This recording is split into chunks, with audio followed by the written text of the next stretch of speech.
ते आता जे अधिवेशन येणार आहे त्याच्यामध्ये होते. याला 6 महिन्याची गॅरंटी असते. त्याच्या आत कधी पण हे करता येतं. तर विधान सभेत हे सुद्धा मांडलं जाईल त्यावेळेस.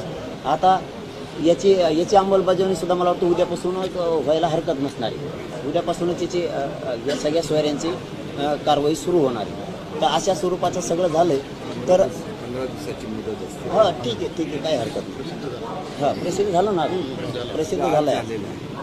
आता असू द्या, परंतु एक काम मोठं झालं आहे समाजाचं. आपण प्रत्येक वेळेस म्हणत असायचो की शिंदेसाहेब हे काम करू शकतील, त्यांनी हे करायला पाहिजे, हे करायला पाहिजे. आणि त्यांनी ते केलं आहे. जोपर्यंत आपण आंदोलन करत होतो तोपर्यंत आपण विरोध करत होतो, मग ते पक्ष कोणचा असो, सत्ताधारी असो किंवा विरोधक असो. आता आपला आणि त्यांचा कोणाचा असो, ते विरोधी पक्ष असो किंवा सत्ताधारी असो, आपला त्यांचा विरोध संपला. आपण समाज म्हणून काम केलेलं आतापर्यंत आजपर्यंत.